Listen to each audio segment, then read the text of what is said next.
அதிசயமான தேவனாம் ஆண்டவர் இயேசுவின் நாமத்தில் அன்பானவர்களே, உங்கள் ஒவ்வொருவரையும் நாங்கள் வாழ்த்துகிறோம். நீதிமொழியின் புஸ்தகம் 10ஆம் அதிகாரம் 22வது வசனத்தில் பரிசுத்த ஆவியானவர் இப்படியாக சொல்கிறார்: கர்த்தரின் ஆசீர்வாதமே உங்களுக்கு ஐஸ்வரியத்தை தரும், நிலத்தை தரும், பணத்தை தரும், எதிர்காலத்தை தரும், பரிபூர்ண உடல் சுகத்தை தரும், பொருளாதாரங்களை பெருக வைக்கும், உங்களுடைய பிள்ளைகளின் வம்சத்தை தலைமுறைகளை உயர வைக்கும். அதனோடு கூட அவர் வேதனையை கூட்ட மாட்டார். இன்றைக்கு இந்தியா முழுவதும் பொங்கல் பண்டிகையை கொண்டாடுகிறார்கள். பொங்கி பொங்கி வரும் ஆசீர்வாதம்.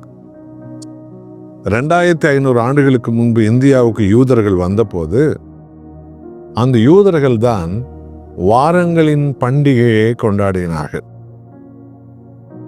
கடந்த வருஷத்தின் கடைசி மாதங்களில் உழைத்து விதைத்து பயிரிட்டவைகளை இந்த ஜனவரி ஆரம்ப வாரங்களிலே அவர்கள் அறுவடை செய்வார்கள்.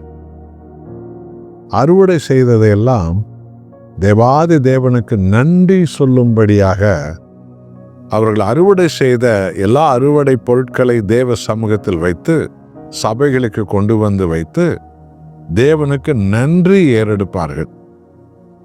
இப்படிதான் இந்தியாவுக்கு யூதர்கள் இந்த பண்டிகையை கொண்டாடுவதை திராவிடர்கள் பார்த்து, திராவிடர்களான தமிழர்கள் இந்த பொங்கல் பண்டிகை, அறுவடையின் பண்டிகையை கொண்டாட கற்றுக்கொண்டார்கள். பொங்கி பொங்கி வரும் ஆசீர்வாதம், அறுவடையின் பண்டிகை.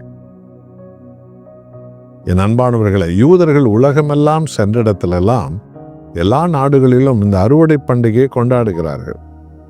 அதற்கு யூதர்கள் தான் காரணம், அதற்கு பரிசுத்த வேதம் தான் காரணம். ஆகவே பொங்கல் பண்டிகை என்பது எந்த மத சம்பந்தமான பண்டிகை கிடையாது. அது அறுவடை திருவிழா.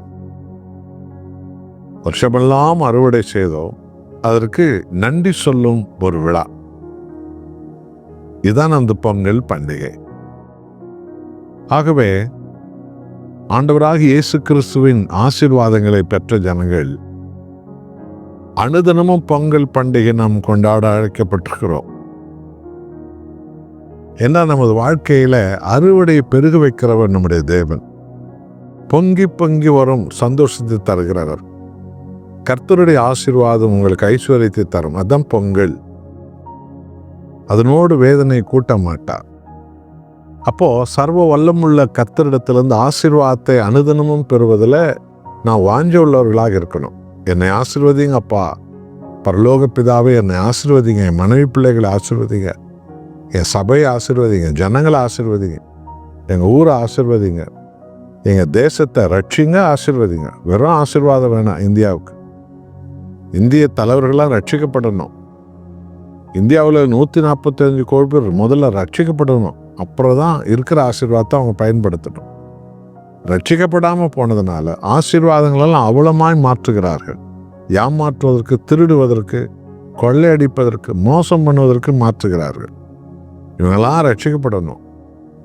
மெய்யான இரட்சகராம் இயேசுவை ஆண்டவராக இரட்சகராக இந்திய தலைவர்கள் அறிந்து கொள்ளணும். இந்திய மக்கள் அறிந்து கொள்ளணும்.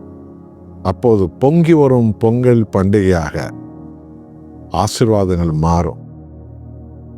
கிறிஸ்தவ நாடுகளெல்லாம் ஆசீர்வாதத்தின் உச்சத்தில் இருக்கிறார்கள். அவர்களுக்கு தினமும் பொங்கல் பண்டிகை தான். இயேசுவின் கரம் அவர்களை உயர்த்துகிறது.